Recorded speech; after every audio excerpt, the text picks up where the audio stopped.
All right, we are live on Facebook.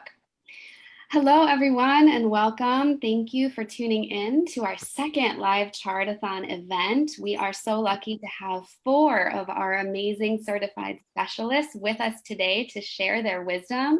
Robin Wynn, Aubrey Parker, Tony Lepore, and Kelly Humans, thank you all for being here. We're so grateful for you. We've been doing these events to help answer some of your human design questions. And today we'll be focusing on the open centers of the chart. Many of you already submitted some questions for us to take a look at. So we'll go ahead and get started answering those. And I'm going to hide myself because the specialists are the stars today. All right, so let's get started. So the first question today is from Lee Loringer, and she is a reflector, and we are lucky enough to have Tony with us today, who is also a reflector, so she'll be answering this first question. Lee asks, I'm a reflector and fairly new to human design. At this time of my life, I'm dealing with many challenges, especially with family, in addition to the pandemic. With all of my centers open, is there one specific center area of my chart or center that can assist me the most in moving forward through these major difficulties? I really struggle being a reflector in this time of intense energies and chaos.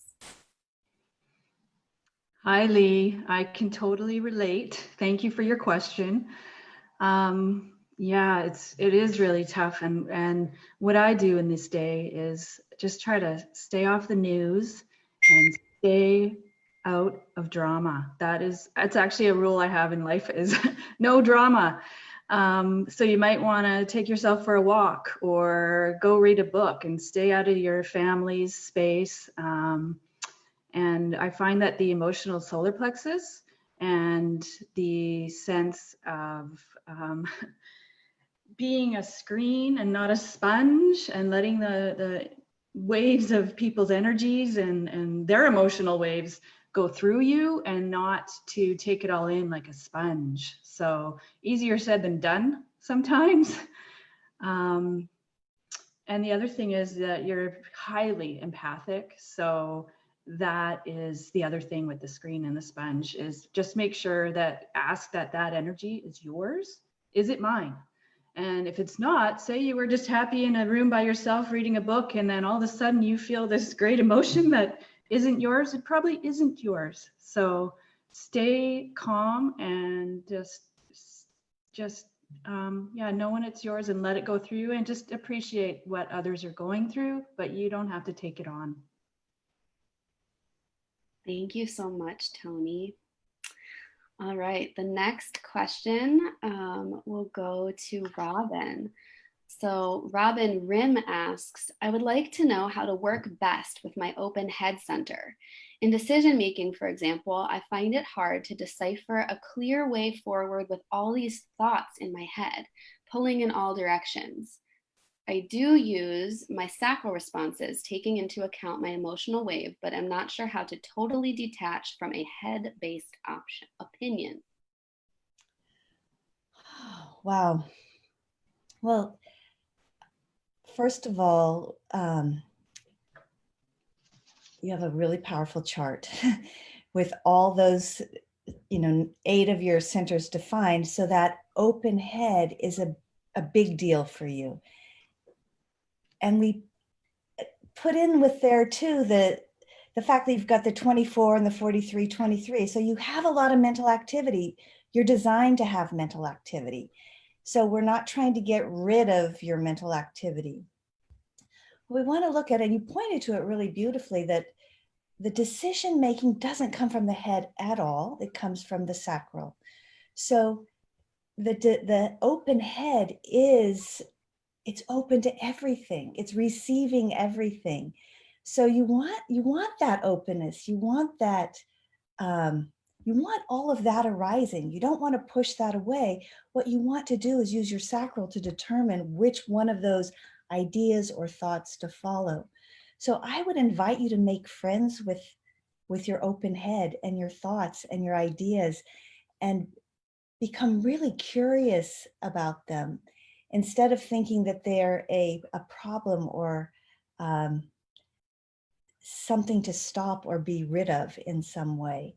Your open head is actually the one place in your system where you're a receiver. And we need you to be receiving. We need you to be in contact with the universe and all the ideas and thoughts that are coming through. So I'm not sure I fully answered your question. I don't see the question right now, but I would say, yeah, a clear way forward. How to decipher a clear way forward. Really, the way to decipher is the sacral, is to keep tuning in, especially with the 34. You can get scattered. And the important thing is to follow that yes, no. That will be your guidance with all those thoughts. You've got to balance having all those thoughts and using your sacral to see which one to follow. So I hope that's helpful. Thank you, Robin. All right, Aubrey, we're going to come to you for the next question. I'm going to unmute you. Jane asked, with an open head, ajna, and root, what is the best use of having these centers open? And what's the best way to sort out what's mine versus what I'm picking up? Is there a good way to keep these open areas grounded? Yeah, this is a beautiful question. And I think this applies to a lot of open centers in general. It's like, how do I know what's mine versus what is not mine? I think, with an open head in ajna, the wisdom there is really, about kind of what Robin was speaking to about being an interface with the divine and really being able to take in other ideas and inspirations from other people, and then being able to hold space for that and not getting caught up in the pressure of needing to figure things out. I think that's like 861 there. So you can really get caught in figuring out, like trying to feel the pressure of like, why is this happening? Or and it's about not getting caught up in that kind of pressure and just letting yourself be a vehicle for ideas and inspirations. And then with the open ajna, it's really about being able to see lots of different perspectives, and that's the wisdom here, right? Being able to see different angles of things, and being with different people and getting access to their way of thinking about the world. It just builds on this like beautiful knowledge base that you have about kind of who you are and why you're here. And so again, it's about not bowing to that pressure of needing to be certain and figure things out. And especially with the 47 there, both of those just being kind of single gates on an open center, sometimes that can really pressurize the energy. So, with the 47, it's really important that you keep your mindset in a really beautiful place, that you're really aligned and connected with truths about who you are and kind of connected to your feelings of adequacy and enoughness and lovability. And then with the open root, the wisdom there is really about knowing which things to kind of, how to use your adrenaline energy, which things to bow to the pressure to, and not letting the pressure overwhelm you. And this can be a challenging one where you can really feel like the pressure to get things done so you can just have your to-do list kind of clean and free. But the wisdom here is about, being able to step back and say, like, is this really mine? Do I really need to do this thing right now or follow through on this particular task? And I think in terms of being the second kind of part about being grounded, I think really finding practices to connect with some of your definition about the truth of who you are, finding healing work around conditioning, especially with the root center, like feeling the pressure to constantly need to get things done. Sometimes that can feel like a lot, especially as a manifesting generator. It can feel like you're constantly feeling the pressure to do. And so really looking at any conditioning you have there around like value systems of, I need to get lots of things done, and that's what makes me, good and valuable and worthy. And then, I think when you're feeling that pressure, that's a sign of this isn't mine. So if you're feeling kind of in the flow and connected to yourself, then, and like feeling the expansiveness of the open centers, that's kind of a good feeling that you're connected to your stuff. But when you're starting to feel pressured to figure things out or get things done, that's probably a sign that you're kind of feeling into other people's energies. And it would be a good time to take some time alone and and maybe even do some meditation, because with those two open centers, you can really create a space of almost like mindlessness as you let kind of the energies flow through. So, yeah. Thank you, Aubrey. Yeah, I think those themes of resisting pressure up for a lot of people right now, for sure. So thank you. All right, Kelly, we're coming to you. So Nayiri asks, I have several open centers in my chart. What does this mean? And what would be my best strategy in life? I assume for working with that openness and less like type and strategy. I'm sorry, Betsy, I didn't hear you. Oh, I said, because she said what would be my best strategy in life, but I think she's intending about working with the open centers and less about type and strategy, which we talked about in the last Chart-o-thon. Right. Well, and that's funny that you said that, because I was literally like thinking, well, you're a projector. So, okay. Hi, Nayiri. It's nice to look at you in energetic form. Thank you for that. Betsy, let me just read the question really quickly. Oh, okay. Got it. So yes, you do have a lot of open centers. You are a projector. You did say what would be my best strategy in life. So I am going to say that especially with the openness, following your strategy is critical, because you will be having tons of other people's energy floating through you that is very much going to feel like your own, meaning that you have ownership of it. So I think it's critical that you do really study what being a projector means, understanding what is the important strategy for you in making decisions, because that in and of itself will help you sort of identify what exactly am I feeling? Is it even mine? I personally think with all of this openness that going into question asking mode, also I'm going to speak my personal opinion about projectors that have all of this openness, need to remember that you're really driven to focus on other people and not so much on yourself. And so you can kind of not know yourself as well as you know others. And then couple that with all of this openness, you could take on energy that is not yours, that maybe feels like yours even more intensely. That is Kelly saying that. I have a projector son and a projector mother, so I feel like I'm pretty well versed in this type of behavior. And having someone that you can talk with about what you're feeling and taking in so that you can hear it outside of yourself will help you know what is truly yours versus what is not. So I think that's a strategy that you should definitely look into, having that trusted person that isn't going to try to tell you what to do, because you don't necessarily need that. You're a projector. You're very, very wise. And all of this openness makes you super wise about the various possibilities of ways to feel the energy that each of these centers represents.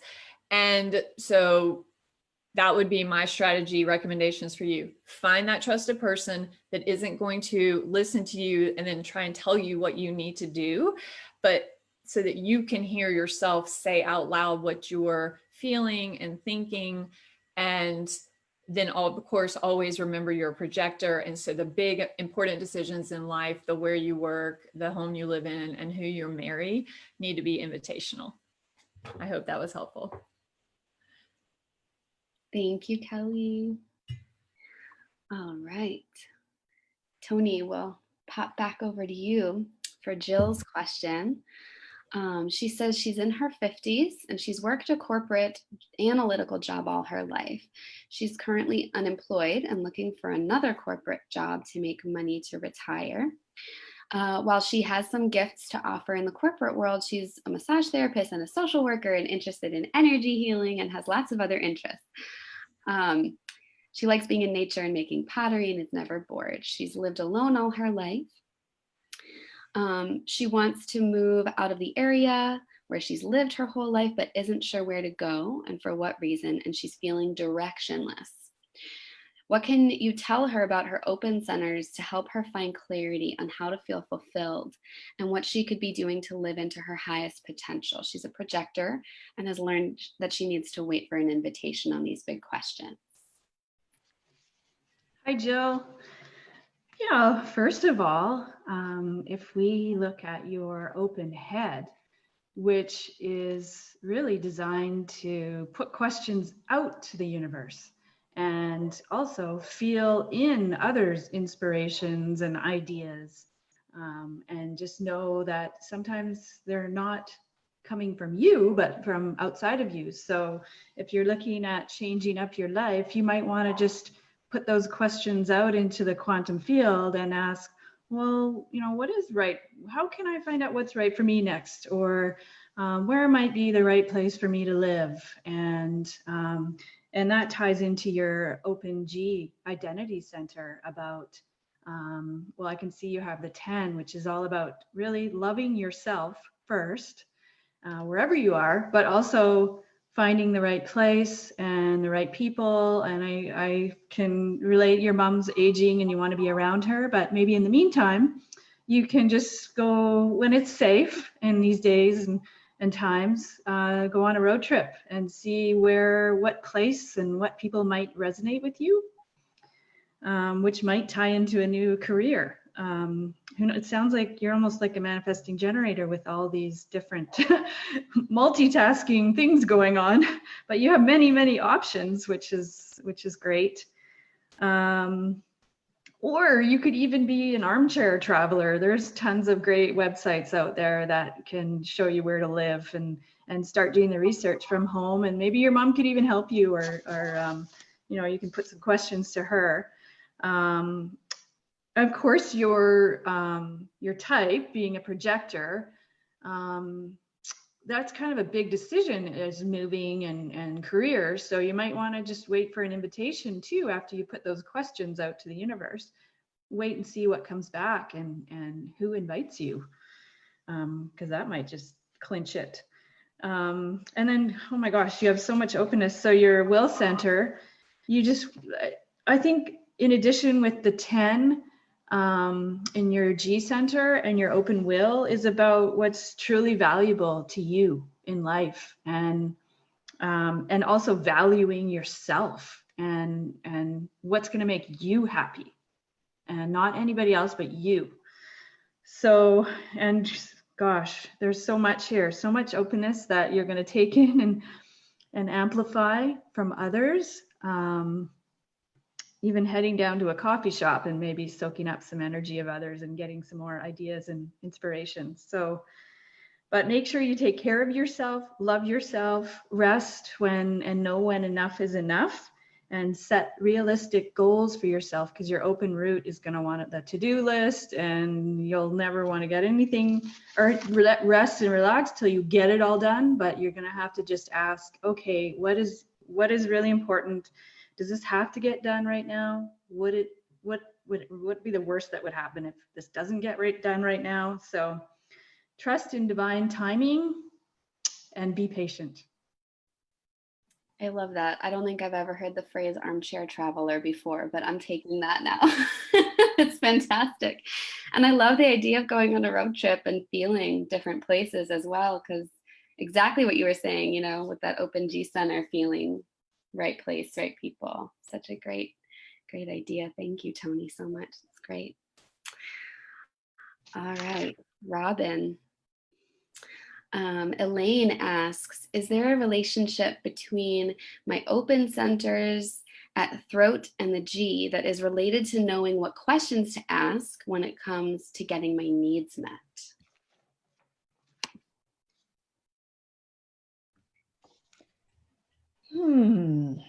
That's an interesting question, Elaine.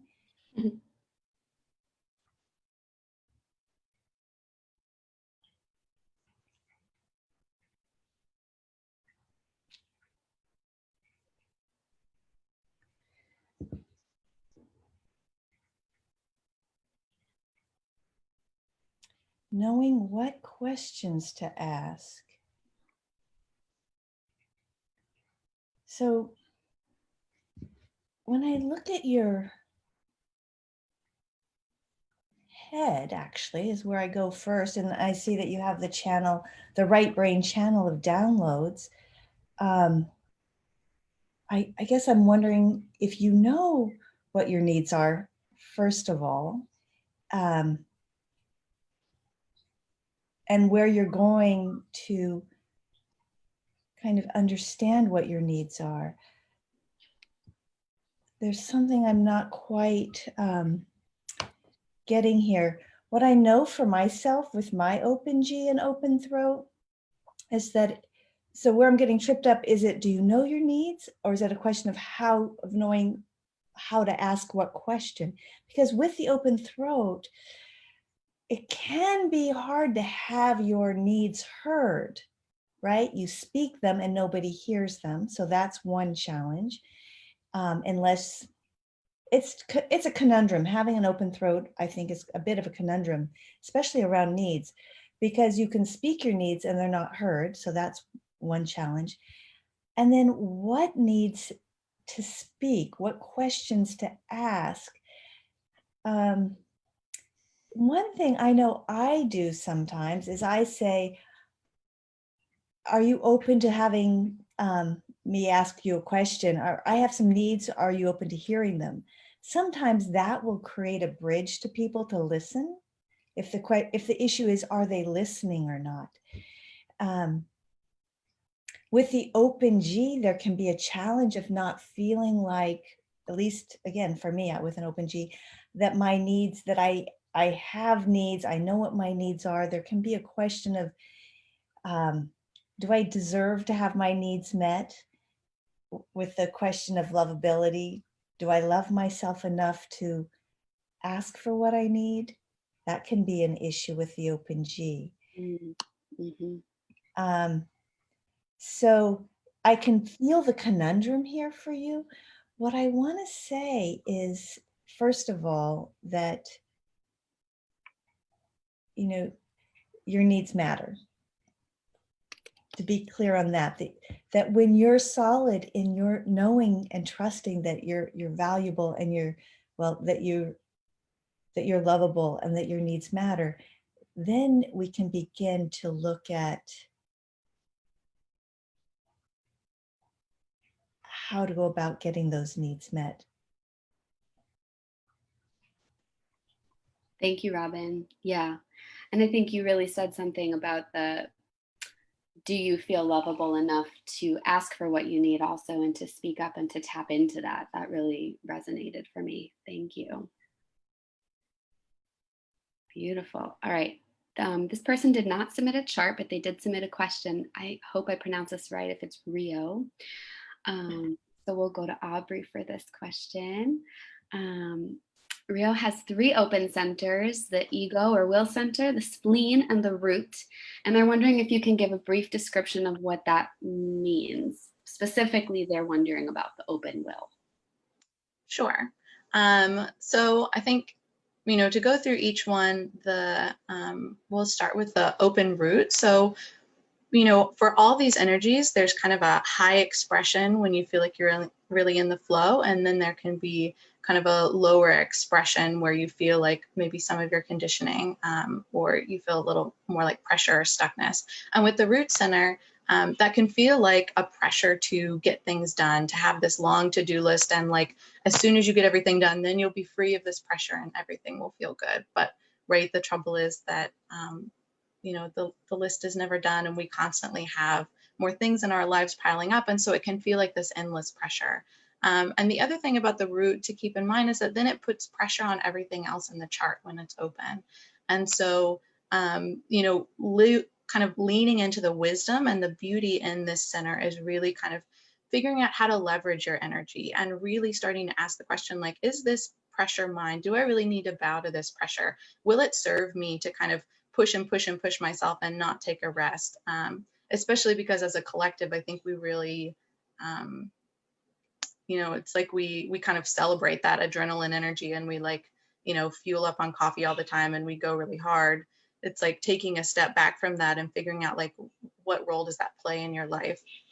And then for the Spleen Center, the wisdom here is really about being deeply intuitive and figuring out like what things are worth holding on to versus what things are ready to be let go. What patterns are you ready to shed? What fears are you ready to kind of move past from, and really kind of feeling into right timing. And so, you know, in its kind of challenging aspect, it can feel like you kind of are stuck in fear, kind of depending, especially depending on the gates, if you have any that are defined in that open center. And it can also sometimes feel like you have a really hard time letting things go, letting relationships go when it's time, or letting behavior patterns go, letting belief systems go, even stuff. Like it can be hard to let go of, like, you know, your baby blankets or old stuff from your kids or whatever. And then the Will Center is really about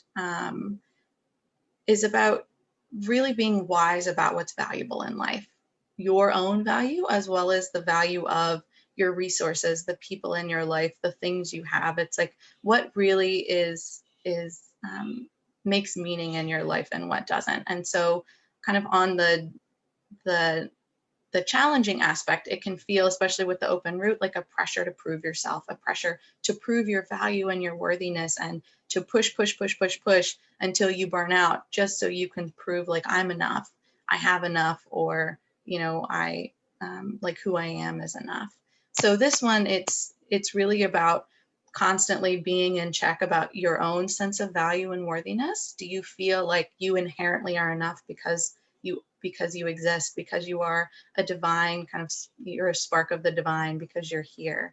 And it's about kind of connecting in with that energy instead of letting kind of external pressures really get you in this sense of like needing to prove yourself and prove your value in external ways, versus knowing your enoughness and then being able to take action from that place. So. Perfect. Thank you. Okay. Oops. We will move to Alejandra's question for Kelly. So Alejandra asked, I've been working on a personal writing project for a long time, but I have a hard time concentrating and focusing on finishing it. I make excuses, I get distracted by other things, and although it's a dream for me to finish it, I keep going around and I don't. I'd appreciate any feedback and suggestions related to my open centers. So a question about focus and concentration. Yeah. Hi. Okay. Well, congratulations on your book. It's going to be amazing when you finish it. All right, let me just look at this. I also, I believe, Betsy, if you scroll down just a little bit, I'm sorry, up, I'm sorry. Okay, so I'm guessing that the age you are, you may actually be in a Saturn return or close to it, somewhere around there. I'd have to run the chart to know for sure, but and if that's the case, this book that sounds like you've been working on for a while, so what happens with these Saturn returns that happen in our late 20s and our late 50s, and then again, if we live long enough, but is for course correction if needed, right? So that was the first thing when I first looked at this submission. That was the first thing I noticed, is that I wonder if she's in her second Saturn return. So I'm just bringing that up. If you want to go further with that, you could reach out to a specialist and get deeper into that. Then the second thing I thought of immediately looking at this chart was that you're a generator. And I personally believe that generator energy are the most fortunate ones as far as figuring out things, regardless of openness, once they tap into their sacral energy. Because the sacral has sounds like or depending on how your sacral energy is activated, it could be even faster, like yep, that kind of thing. So having that trusted person, or even paying for a sacral session to help you identify what you truly want, because I think generator energy, having that within the body, like that's why I think that's the as far as figuring things out, the Kelly's personal opinion is the most fortunate energy, because you've got this internal, like right in the gut, you know, yep, no, yep. But I understand with openness and conditioning that we can be far removed from our sacral power. So, and I can see that coupled with, if you are going through a Saturn return or about to, or just finished it, along with your open head, you know, feeling like, why is this book not done yet?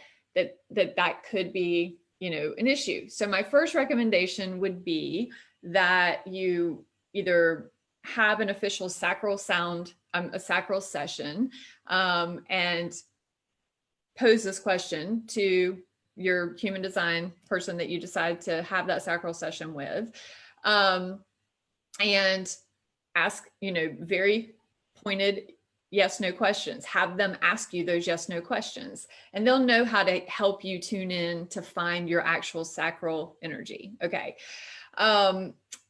The other thing I would say, since you do seem to be in your head, is asking some questions that we might recommend when you have an open head in ajna, like, you know, am I trying to answer questions that aren't even my own? Am I trying to answer everybody else's questions, the collective's questions?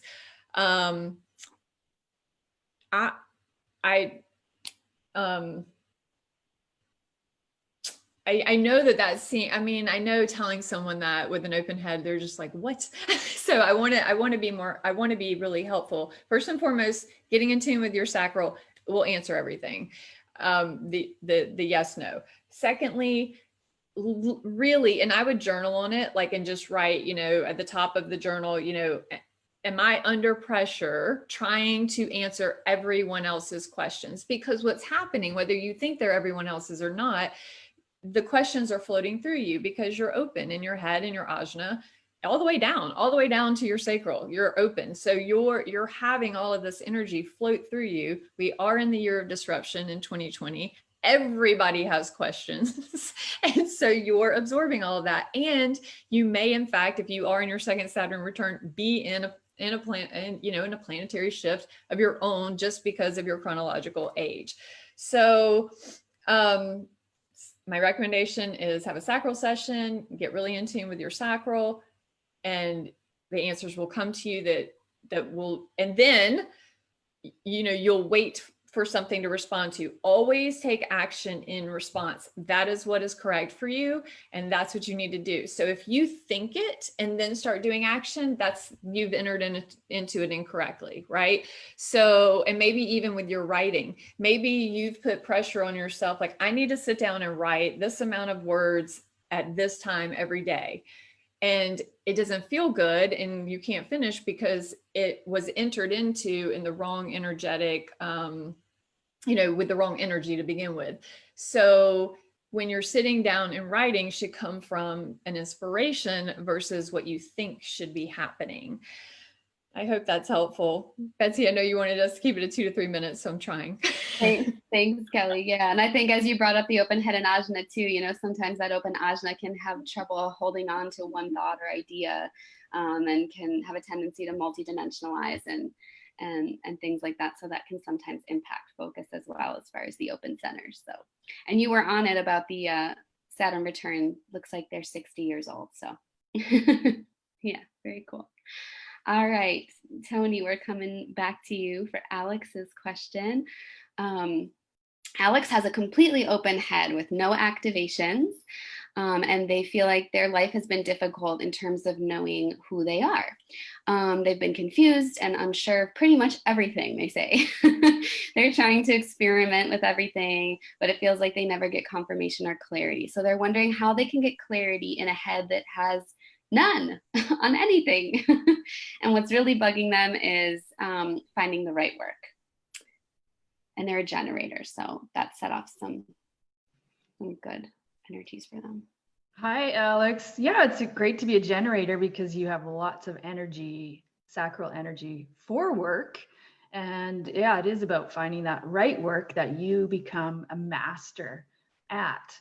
And, a couple things that I see right off the bat is you have an open throat, which could make you really good with foreign languages.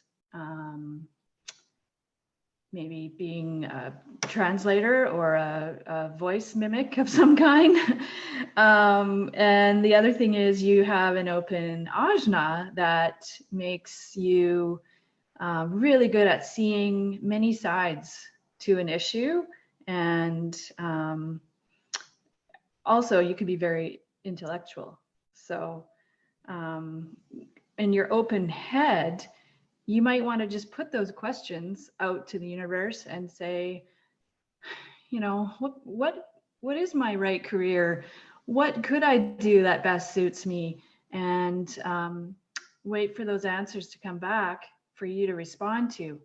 And when they do, you might want to have somebody ask your sacral yes or no questions. Does this career feel right to you? And you can give it a yes or a no.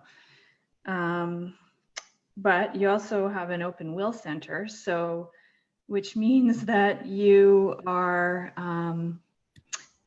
you want to be sure about what is truly valuable in life to you. So it has to feel valuable to you and your community and make a difference in this world. And you have to value yourself and know that whatever you do, you are valuable and you are going to make a difference. So I know it's difficult to find that right thing. What else? You're definitely with the open head nausea and under pressure all the time. It's no wonder you feel like you have no clarity because you're under pressure to figure these things out, but that's actually not your job. You just need to put out the questions and wait and see what comes back. So that should give you some relief right there. You just relax. You don't have to figure it out. The universe is going to figure it out for you. So you can daydream, you can use some creative thinking, put questions out, be curious and see what comes back. I hope that helps. I love that about curiosity, Tony, because actually he said he had no activations, but he has an open head, but he has all 3 of the head gates activated actually. So he's asking questions all the time. So I love that advice about curiosity and allowing the universe to respond with the answer to those questions instead of feeling a need to figure it out. Thank you for that. Okay, Robin. This is a question from Katarina, who asks about her 3 completely open centers, the head and root and the will center, wondering what it means that she's especially receptive to those energies and what effect that might have on her in general. Oh, she's actually got 5 open centers, but she only asked about 3. Yeah, I see that. Katarina, I love this question. I'm going to talk for a minute from a slightly different angle than maybe you sometimes hear. First of all, I love my open centers. So a lot of people, give open centers a bad rap. I actually think they're the most powerful centers we have. So just as a brief reminder for everyone, where we're defined, we're broadcasting, we have consistent access to those energies. Where we're open, we're receiving. So if you think of an open center that has a hanging gate off of it, like your spleen center or your emotional solar plexus, you have something to hold on to with those. So these totally open centers are like complete access without anything to hold on to, complete access to those energies, the vast expanse of thoughts, the vast expanse of what's valuable, the vast expanse of what needs to be done, what's the pressurized energy. So on the high side, it's like, I think of those open centers as access to, like they're a God portal. They're access to the entire universe of that energy. So you have complete access. If those filters are clear, if you untangle yourself from your conditioning, you can access the all of life. Like you have a beautiful chart for a meditator, for example. You can just go into samadhi with that open head of yours. Now, the challenge of those completely open centers is that you don't have anything to hold on to.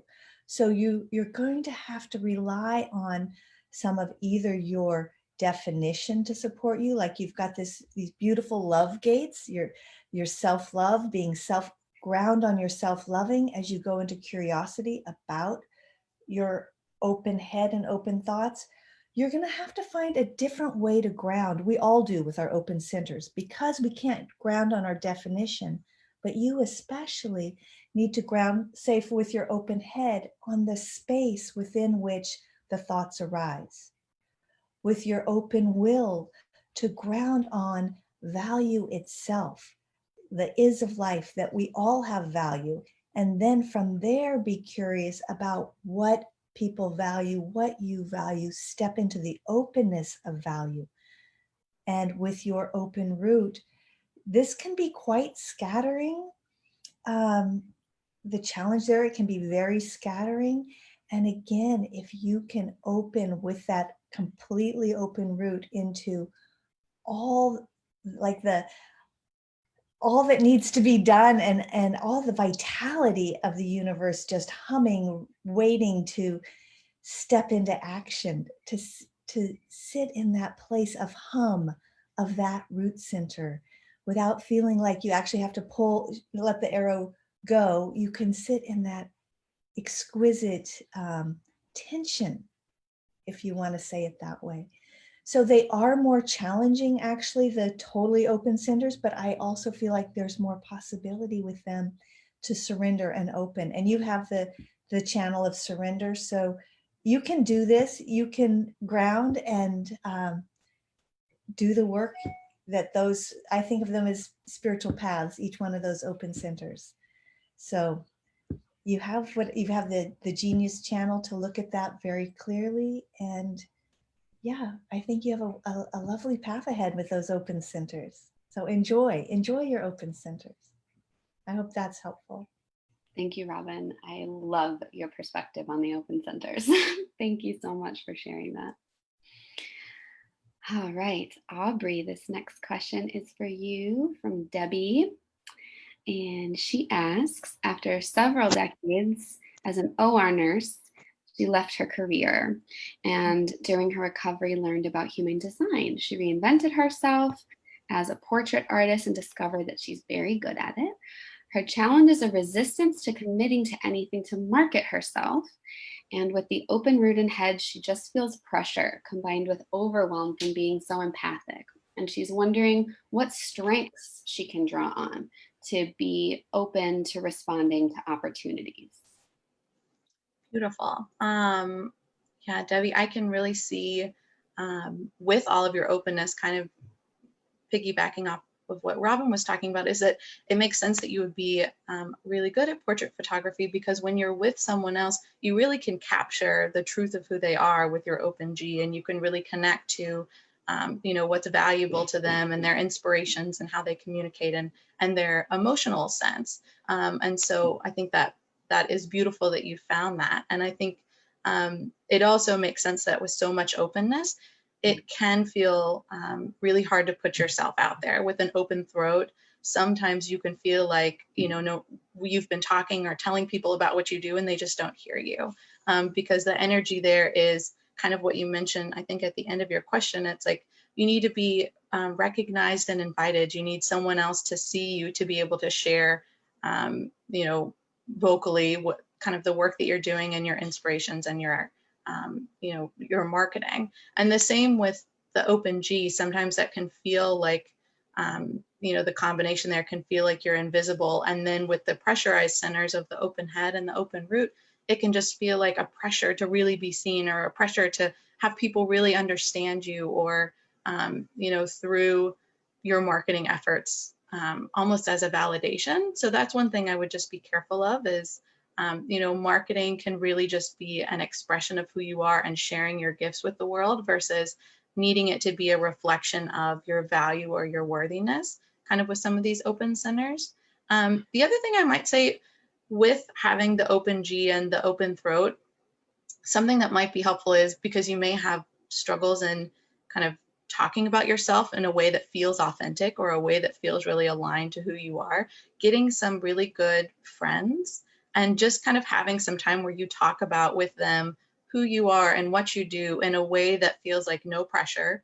You're just kind of sharing with them what you're excited about your work and the offerings that you have and what lights you up, because you have energy in your chart for, you know, receiving support and receiving inspiration and ideas, and really with the right people, that can feel like a really loving, beautiful time to get clear on, oh yeah, this is really what I want to say, because you need other people's energy to kind of help you get clear on what that is. And then of course, as a generator, waiting to respond to the right opportunities around marketing. It's like you can do all this preparation and kind of loving on yourself and recognizing how valuable and worthy your services are, and really getting clear on what your offerings are.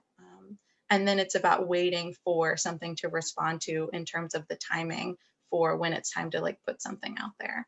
So that's simple. Thank you, Aubrey.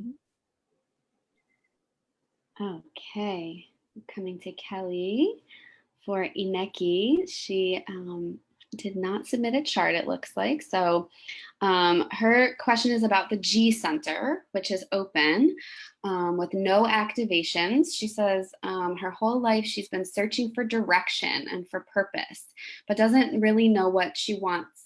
And she's wondering if there's a correlation between this and her open G center, which there most certainly is. So.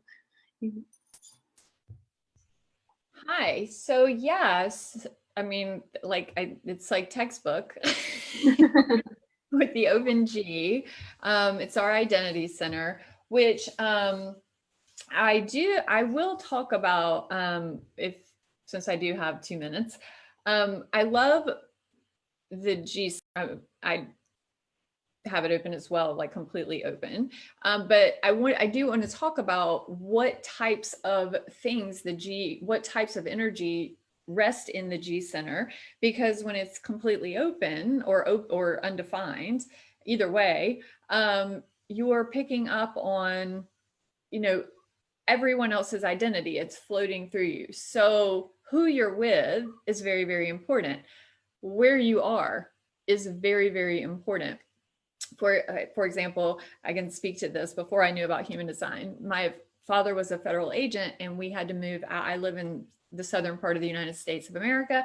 We had to move to the northeast part and I hated it. Like I hated it. Of course, I didn't realize that because I didn't know human design. I didn't realize, like, of course I hated it because it's not where I was supposed to be. And when we moved back to the South, like, you know, I like totally felt like myself again. So, and that's all that open G. It is being with people that make you, or that you can feel your authentic self, and also having the awareness that you have an open G and that your surroundings, you know, they always say the 5 people that you spend the most time with speaks to who you are, right? Like that's the high. And so if you take that saying and couple that with human design and this open G, it really does make sense. Like who you're with is very important because of your open G. It totally can influence you and feel like your own energy, and you could behave and act like someone else, which isn't authentic to you.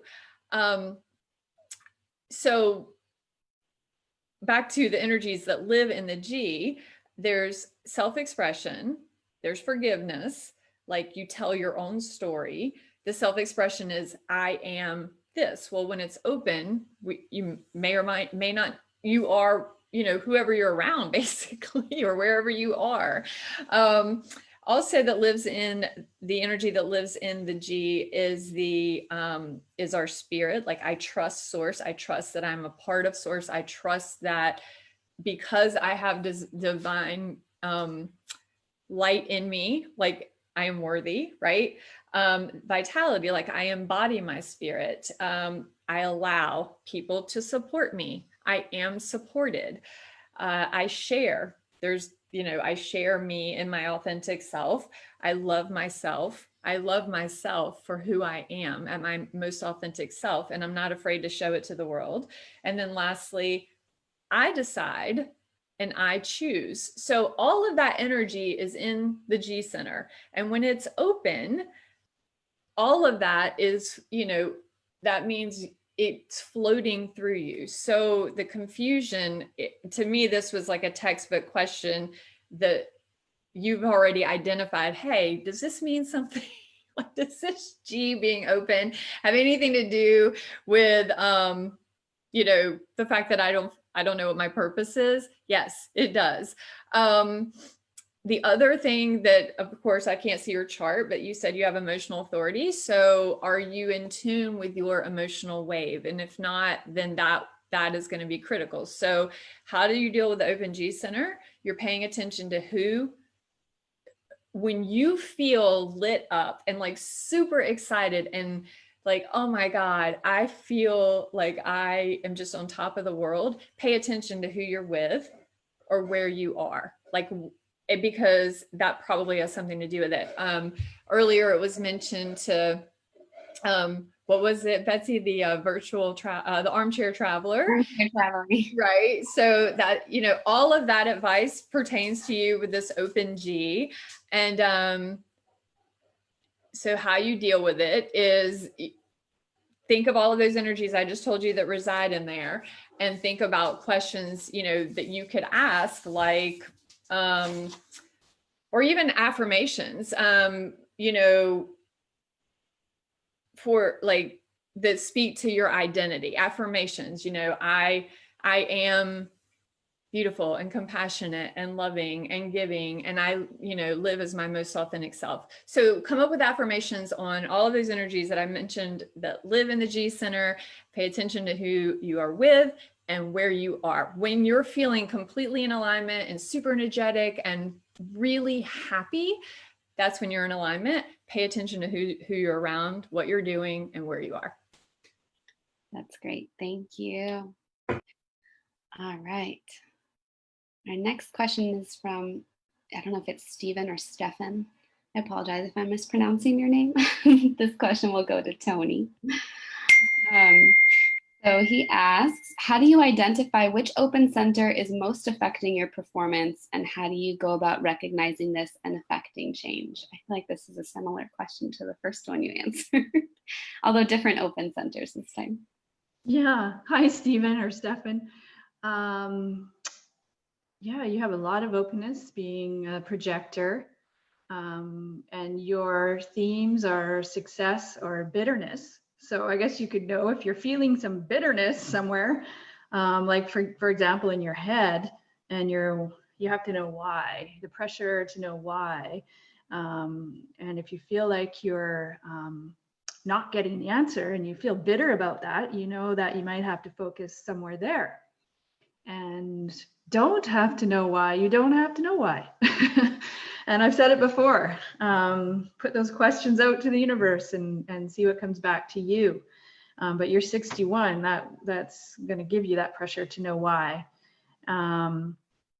Your open ajna is also going to, you're going to be under pressure to be certain about things. Well, guess what? You can't be certain about everything either. So if you're feeling that, you need to feel certain. Well, just kind of relax and let that go. Your throat, if you feel like you're not being heard or you're not being seen, your gate 45 is actually one of leadership. So if it's that fear of not being seen, you're actually meant to be a true leader. So let go of that fear. Maybe just sit back and don't speak and wait and see who calls you out and invites you. So you don't have to be the one always speaking, because you have the open throat, which is waiting to give people that knowledge and just expertise that you have waiting inside of you to give to those who are ready and really going to appreciate you. Your open G as well. The gate 7, it sort of ties in with the 45 in your throat, where again, collaborative leadership. So if you're feeling like you're looking for love and direction and you don't have it, just sort of let that go, and maybe again, you need to be in the right place, the right people with your open G identity center, and there's just so much, there can be so much pain in these open centers, but so much opportunity as well. So if you're not feeling the love in your G center, you're feeling pain, you need to focus there. So and maybe it's all of them, I don't know. And the sacral as well, that open sacral. If you're if you're feeling you don't have sustainable life and workforce energy, you need to rest and take care of yourself. So if you're feeling burnt out, you need to ask yourself, when is enough enough? And take some time to rest and relax. So yeah, any of those 1, 2, 3, 4, 5 open centers, that's kind of where you can pick and choose which one to focus on, where you're feeling not your authentic self, and work on that and do some research and learn about your human design. That was a fantastic overview of all of the questions that the open centers ask. Thank you. Thank you so much. All right. Robin, coming to you for Sophia's question. She did not submit a chart, but she has the root and the G center open and wants to know what that means for her as a manifesting generator and how best to work with those energies. Hey, Sophia. Well, first of all, I just want to acknowledge you as a manifesting generator, and what a gift. What a gift you've been given, and a gift you are. So with that energy, with that capacity to impact and speak and be heard, you've got the conundrum of having an open root and open G. So here you have this potential of really doing is the operative word here, doing something in the world. But with the open root, what are you supposed to do, right? You're under pressure all the time from all the energies and everybody around you to do. So you can get hijacked. Your beautiful sacral to the throat energy, or motor to the throat energy, can get usurped by other people, if that makes sense. So the first thing to think about is, are you following your sacral yeses and nos of what to do? Because we need you focused. We need you to be following what you have a yes for. It matters. It really matters with the big hand you have, the big hand you've been dealt. So if you find yourself scattered, come back to your sacral. With that open root, again, like I was speaking earlier, the longer you can tolerate the tension of needing to do something without actually doing it, you're always going to have tension. You're always going to have the pressure of activity and doing something, like there's something to do. Learn to tolerate that, rest with that, relax with it, and wait for the right moment to act when your sacral tells you that you have a yes. Don't get hijacked by what other people need you to do, whether they say it or not, you feel it. So then we come to the challenge of your open G, like, oh my gosh, who are you? Right? And being tossed by whomever you're with, like, oh, this is who I am. This is who I am. I should follow this path. I should follow this path. I have an open G myself, so I understand this. We're shapeshifters. We're shifting all the time, depending on who we're with, where we are, where we live, what situation we're in.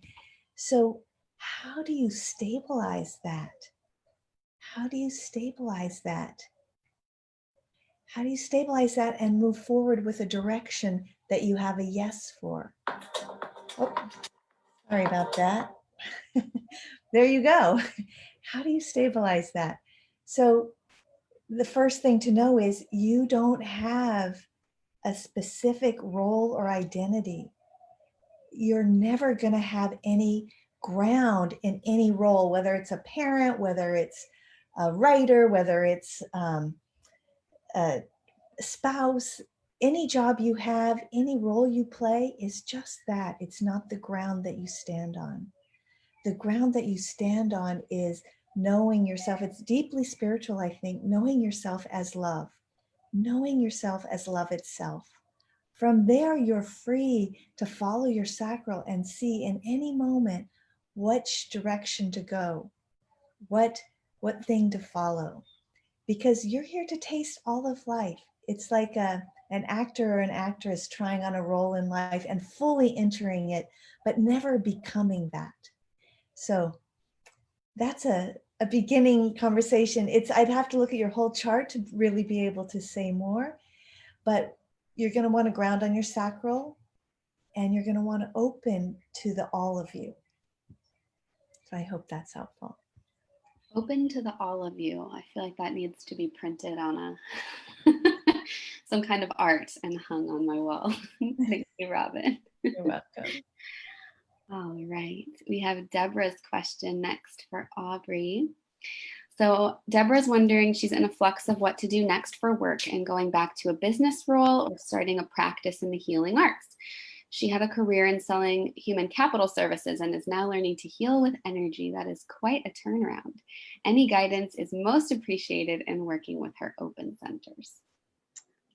Beautiful. I think, anytime we find ourselves in these moments of, which direction do I go?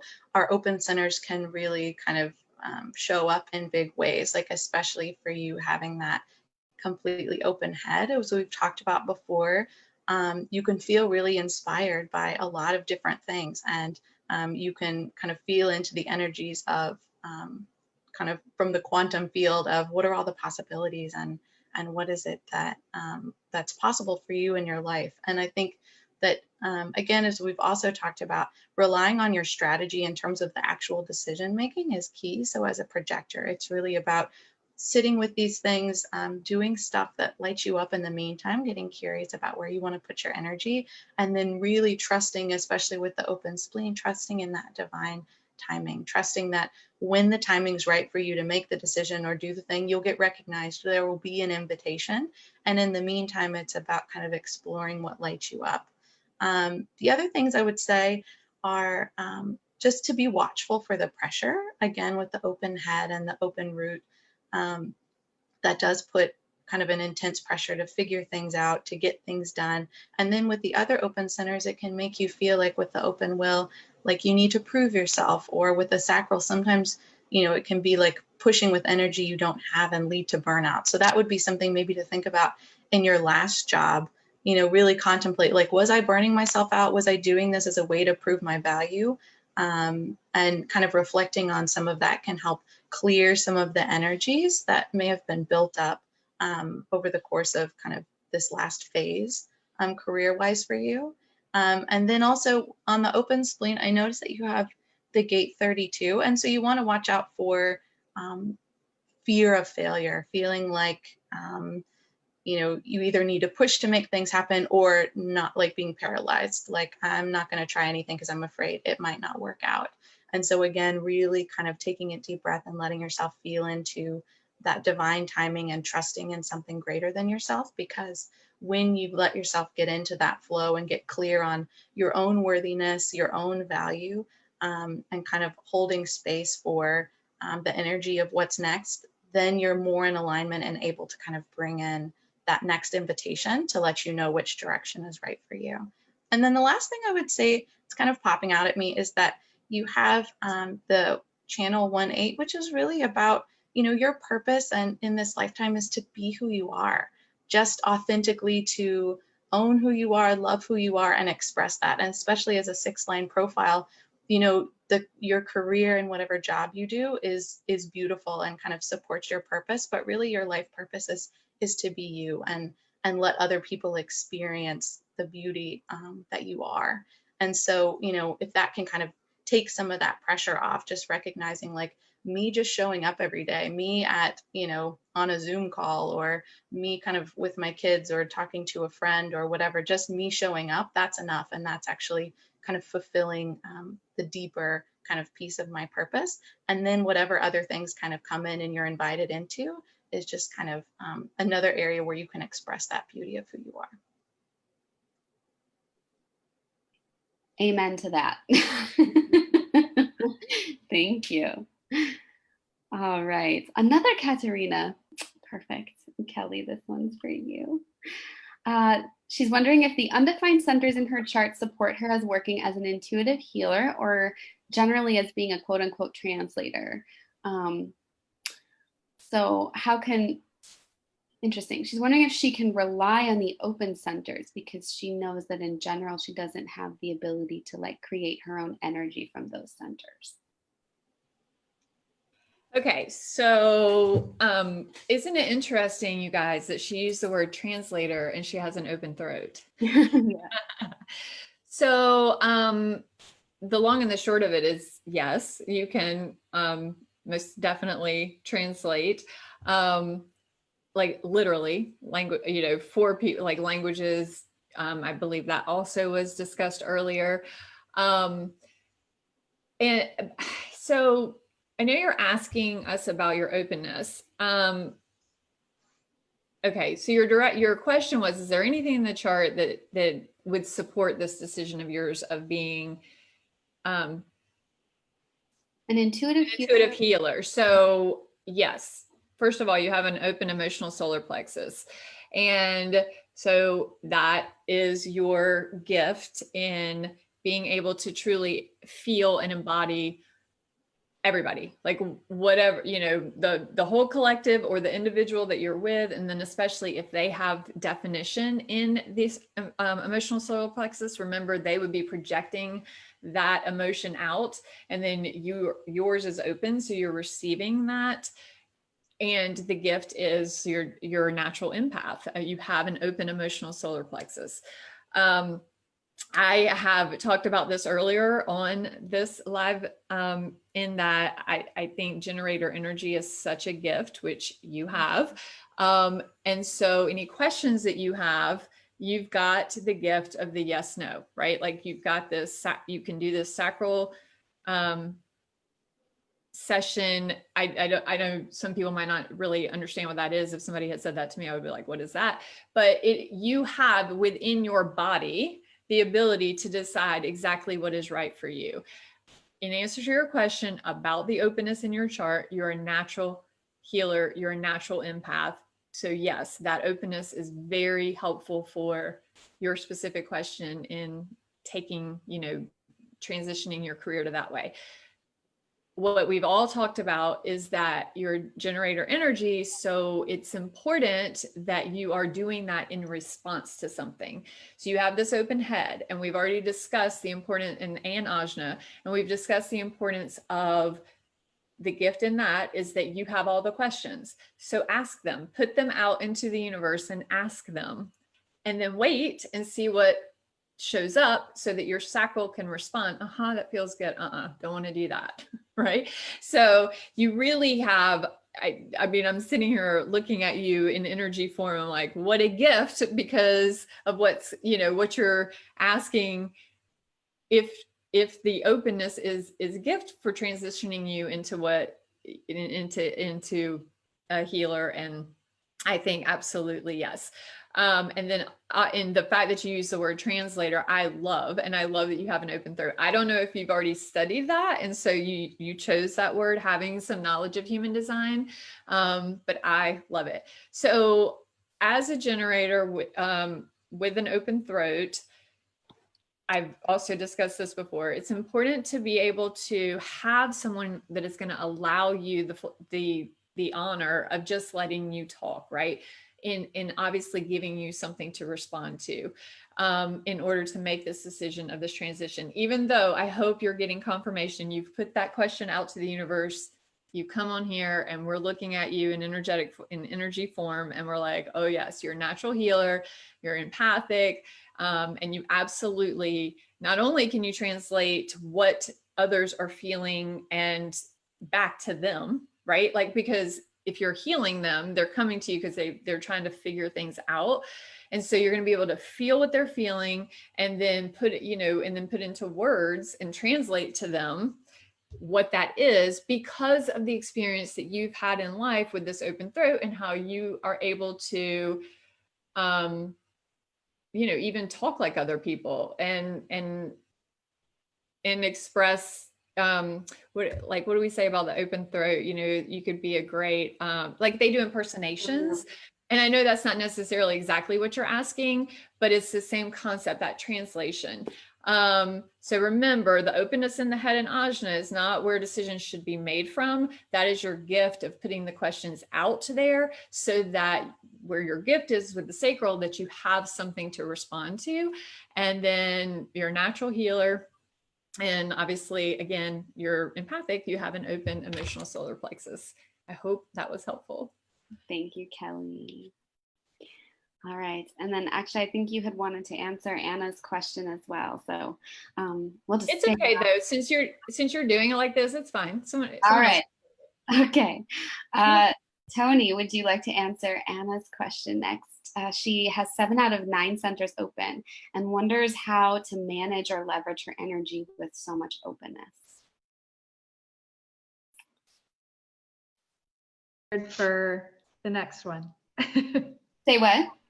If Kelly wants to go ahead with Anna, I was prepared for the next chart. Okay, great. Kelly, why don't we bounce back to you? Since you wanted this one anyway. Hang on, I'm gonna unmute you. Well, hi, Anna. Yes. I looked at it and I was like, oh, well, because I think a lot of us on here obviously have a ton of openness in our chart. And I was like, I actually, whether, we call it like a fractal, like people that we attract into our worlds. And I do attract a lot of people that are similar energetically, that like you, Anna. So again, I'm going back to, you're a generator. So you have like the best gift ever is that in your body, or you will have all of the answers, but I get it. Cause I only have, I'm the same. I have my sacral and my throat, and that's it. So I get it. We're like, but I don't have all the answers because we have life of conditioning. And so, we've got all these questions. We are in a society that just in general, we're under pressure to have to know, because what we knew was how worthy we are, how much money we made, that kind of thing. Betsy, I'm going to have to ask you to let me see the specific question though, because I didn't read it because I thought I wasn't doing it. All right. How do I leverage? Oh, okay, easy. So you leverage and manage your energy by learning how to use your sacral, period, the end. And again, I know you're like, what does that mean? So sacral sessions, but also just having that person, that trusted, that you can explain who you are energetically, or maybe there's already someone in your life that you feel a real bond with, because you're like, every time I get with them, I feel like I figure so much of my life out, because maybe they provide the energy that allow or asks you yes, no questions. So it's better to ask anyone with generator energy yes, no questions, not questions that let them get all into, because that's what we love to do with our open head and ajna. Like we were like, oh, what about this? And what about that? And it's so fun. And we can ask all these questions. And you have the gate of ideas. I can relate to that. So we're never without ideas. We're like, well, it could look this way, it could look that way. So how you leverage your energy by staying grounded. That is really difficult. I get it. You have all this openness. So you have to make a conscious effort to stay or to get grounded. And that could be different for, everybody. I know one of our human design specialists taught me about, I mean, I heard about lodestone before, but she was like, with all of your openness, do you have a lodestone like on your desk, in your lap? Are you sleeping with it? Is it in your mattress, under your pillow? So I'm going to share that information. They're not expensive. Yes, lodestone. And so super helpful in helping to ground someone that's so open like this.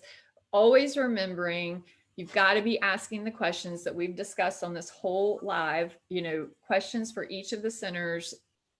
Is this my energy? Are these my questions? Do I feel pressure to figure this out? So, and then all the identity questions, we talked about the G center, do I love myself? Am I sharing my most authentic self? Do I remember that I am from source and I am a piece of that and I am worthy and I'm valuable? Do I feel pressure to get things done so that I can feel free? Like, these are all the questions of centers that are open. And it's important, in order to stay grounded, that maybe you're journaling on that, or what was discussed earlier, like checking in with each center one by one and figuring out what you're struggling with could be living, and then specifically journaling on questions for that specific center. But in general, how you manage and leverage your energy is understand that you have a ton of openness, which is great. I love it. And I hope you do too, because it helps us be more compassionate. It helps us then understand all these, we see all the sides to all the stories. It helps us to understand how others might feel. Now, I will say this for you, because you're asking how to manage and your energy. You have an emotional wave. You have an emotional, I think it's a tribal wave, or I mean, but I wanted to say it right. Is it a tribal emotional wave or emotional? It's a tribal emotional wave. It's a tribal wave. Yeah. And so you will have to understand in managing your energy that it has a way, it has an ebb and flow. It is different for everyone. Unfortunately, we can't just say, okay, your wave is going to tick up for 3 days and then, it's going to drop for 22 minutes and then, you'll start up again. Like, that doesn't happen. You have to become, again, I think one of the best suggestions I've ever heard, I don't have this, but is, just start journaling how you feel each day, and you start to see patterns about how your wave works. The emotional tribal wave isn't as up and down unless it has to do with like your relationships or your family, and that can be very troubling. So that part of managing your energy is, again, recognizing that you have a wave and that you you project that, right? Like, so that's your energy, you project that out, and then all this other openness is, so in other words, you're not, well, there are ways, other places that you're picking up emotions from people, but, or feelings from people, but the emotional part for you is you have an emotional wave. So managing your energy, one suggestion would be figure out what that wave is. Again, it's probably not going to be like this high, low, low, unless it has something to do with a relationship or a child, family, something like that. And with all of your openness, how you're managing that is making sure you recognize that you're taking in energy everywhere. Tons of thoughts are coming into your head. Other belief systems are coming into your ajna. You probably feel pressure to be heard, or like that you're never heard, or because of your open root and your open throat, and you're a generator. So you have this ongoing energy, especially if what you're trying to be heard about has to do with what you feel your mastery is. And you're like, but I know this and I can do it this way, and no one's listening. So recognizing that you're not pushing energy and that you're responding, waiting to respond, that's critical. Thank you so much, Kelly. I want to just make sure, because we only have 10 minutes left, that we can still get to some more questions today. Okay, I was just going to say, but the lodestone is critical. Okay, go. Yeah, thank you. No, you're good. And thank you for sharing about that. People are loving about the lodestone, and I hadn't heard of it, but I just looked it up, and I guess it's a magnetite rock that's been struck by lightning, and it helps to balance the electromagnetic field of your body. So that was cool. I just learned about that for the first time. So thank you. That's super helpful. And I know Tina Rosnack just did also a quantum alignment show that's all about crystals and human design a couple weeks back. So that's another really good one to check out if you want to use stones or crystals to help balance and ground your energy as well. So thank you for that. Okay, we are going to move to Tony. I don't know if it's Elena. Let's say it is. I hope I'm not butchering your names. I'm sorry. All right, Elena has 6 open centers. We have so much openness on this call, of course. Her Ajna center doesn't have any activations and is wondering what the best strategy is for success for her. She has lots of energy and lots of ideas, but often spreads herself too wide and too thin, trying to multitask and do too many things. Hi, Lena. Yeah, it's no wonder you have lots of energy being a generator from your sacral, and a lot of ideas with your open head and ajna. You're taking in and amplifying inspirations and ideas from others. So as far as your best strategy is always to follow your generator strategy and wait to respond to ideas and inspirations that reveal themselves, because your path to mastery is going to come from outside of yourself anyway. So that's perfect that you have an open head in ajna.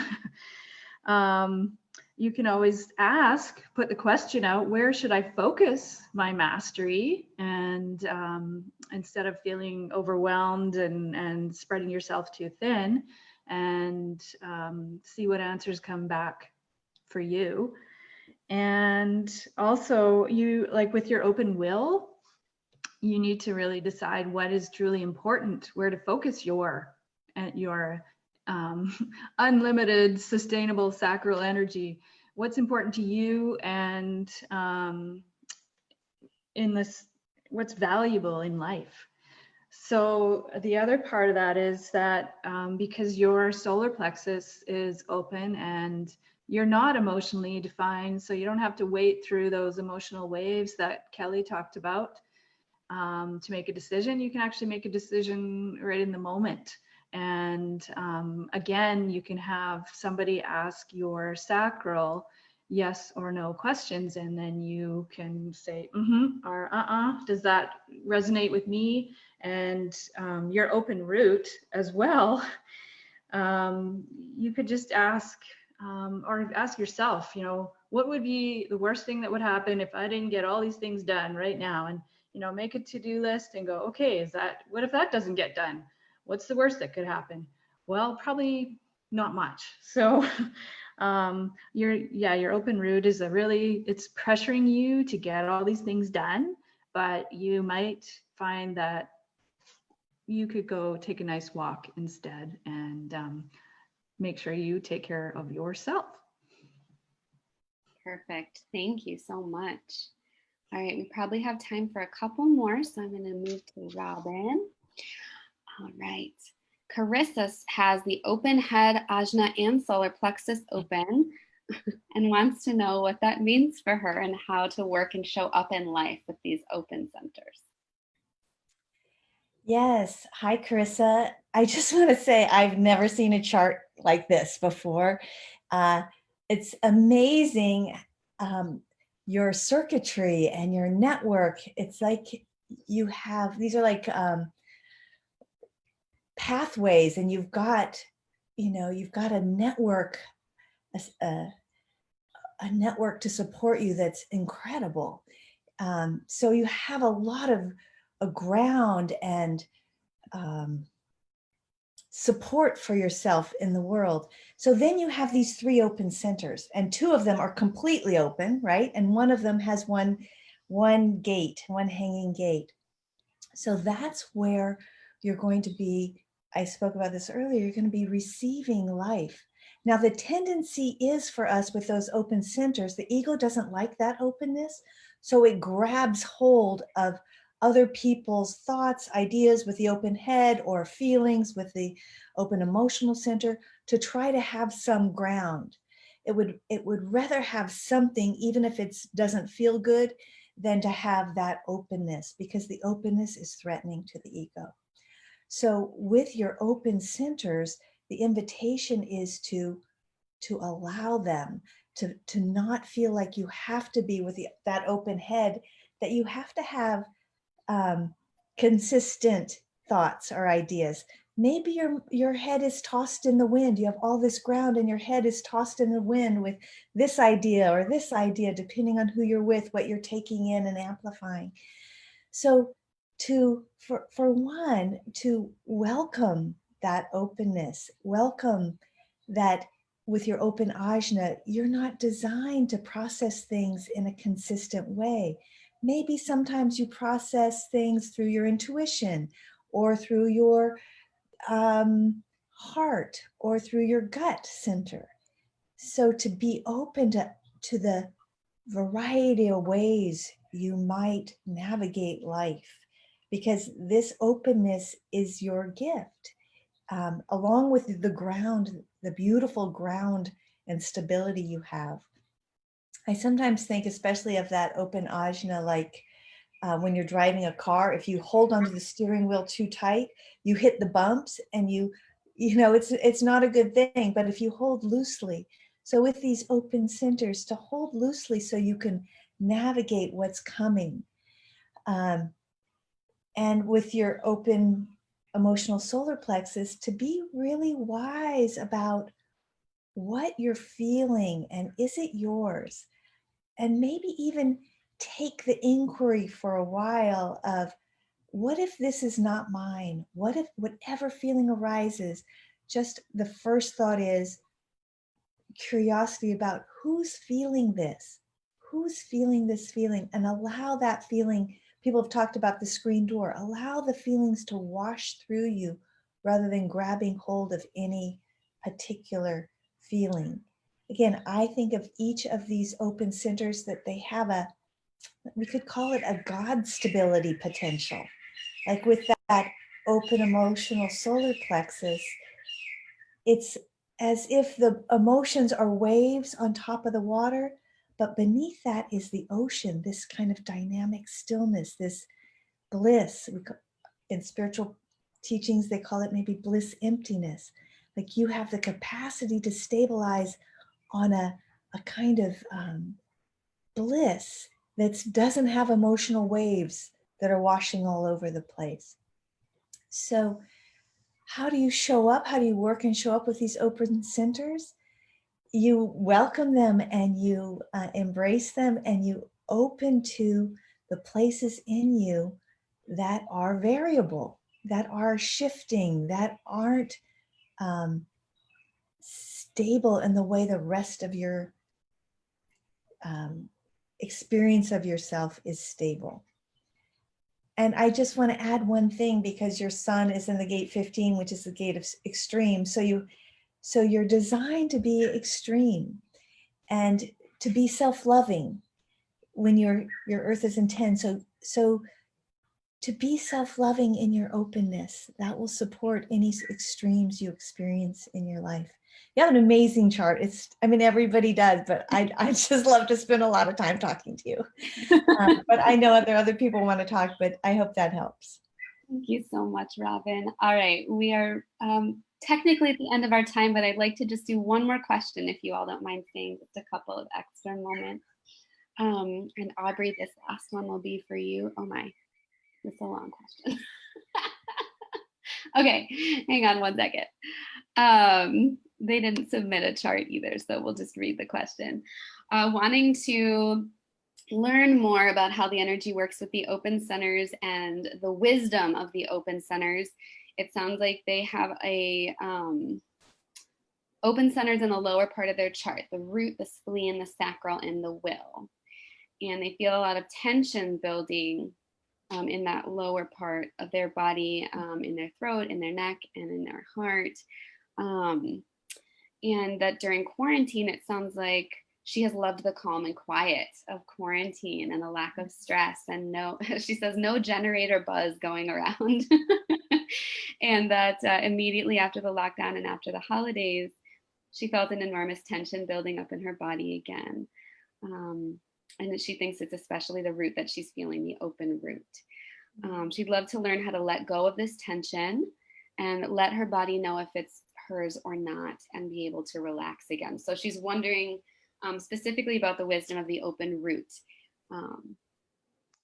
Yeah, this is a lot. And I think this is an experience that a lot of us with a lot of openness have had during quarantine, especially the beginning. It was just like this sense of relief and like, oh, I can breathe and I can relax and I feel like more like myself. And especially being a 6'2" with that second line profile, you really do need time by yourself to kind of reconnect with yourself, to release the energy from these open centers. So that's one thing that I would suggest, is that even as you're, I know as a stay-at-home mom, I'm also a stay-at-home mom, it's not always easy to find time to be by yourself, but as much time as you can kind of put into your day to have time alone outside of the auras of your family, because it sounds like there probably is some root center definition in some of your family members.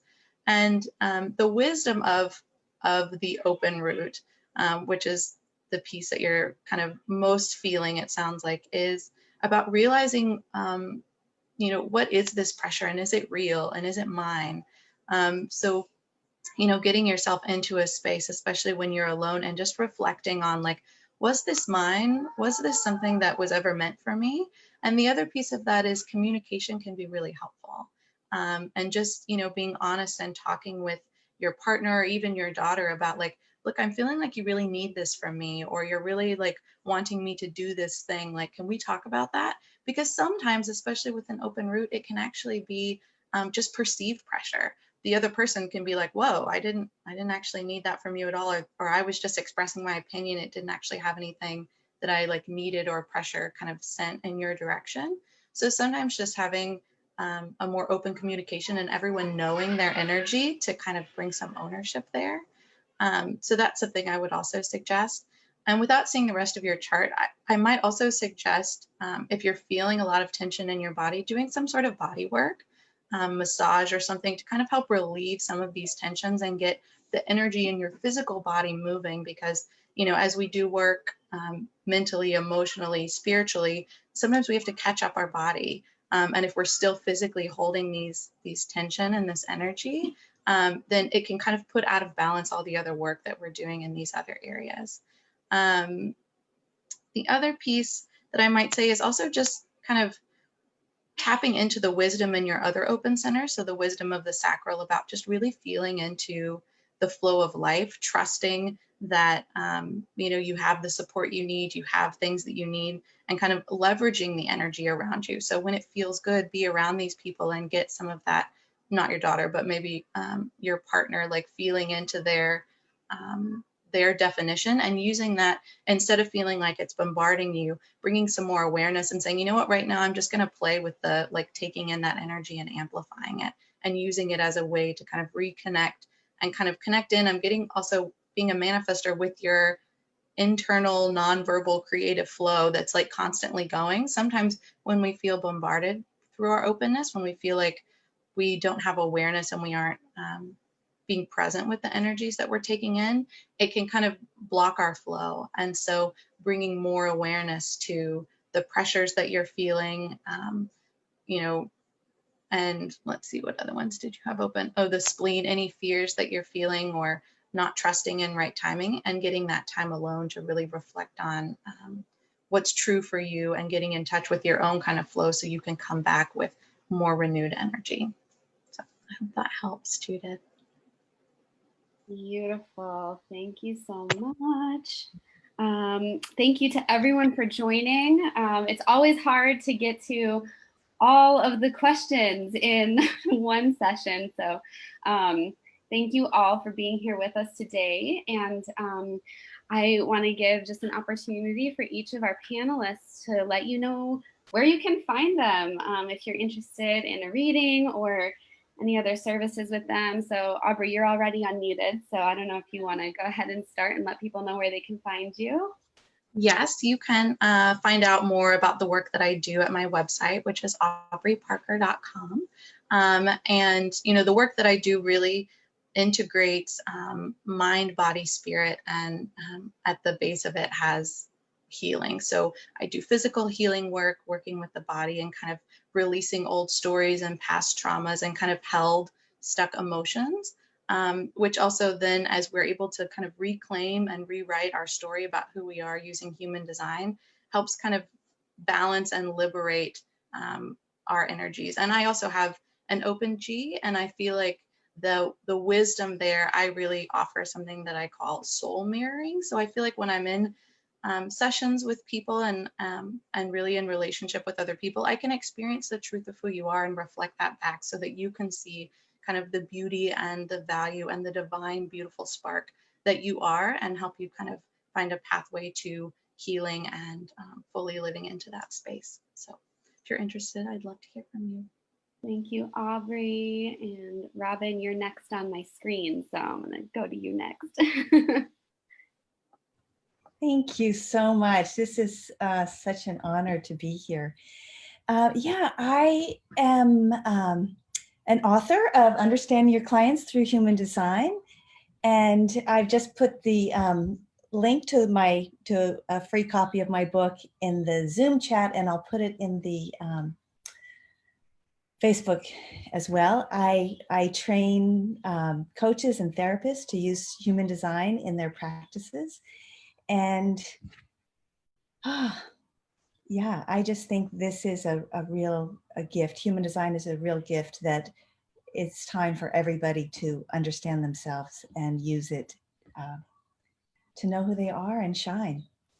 So Perfect. you can reach me. My email is robin@clientsandhumandesign.com. Perfect. And I see your book behind you, so that's yes. All right, Tony, I see you on my screen next, so I'm going to you.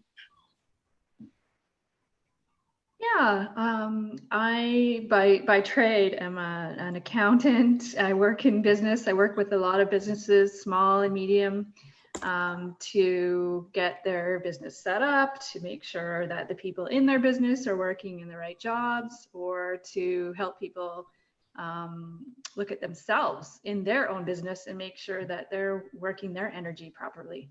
So you can have a look at my website, and I encourage all of you to learn more about human design, because it's saved my life. And just my openness, being a reflector. I don't know what I would do without human design now. So thank you, and happy learning your strategy. Thank you, Tony. And you're also almost certified to work with the quantum alignment system as well. So I wanted to just name that you do that also. So, all right, and Kelly, we'll go to you. Hi, thank you guys so much. This was amazing. I love this opportunity. So I just wanted to appreciate everyone that showed up and that submitted questions. I am my name on Instagram and Facebook, which is Kelly with a Y and Yeomans, Youmans. I put my links in the chat and my email. And I would love to chat human design all day, every day with anyone that would like to. Awesome. Thank you all so much for joining. Thank you to everyone who submitted a question. If we didn't get to your question, I apologize. We had so many submissions and just couldn't get to everyone. So we'll be having 2 more Chart-o-thons in the next 2 weeks, and you'll have another opportunity to submit a question. So don't worry. Thank you again to Aubrey and Robin and Tony and Kelly. We're so grateful to you for your wisdom. And thank you, all of you. We'll see you soon. Thank you. Bye-bye.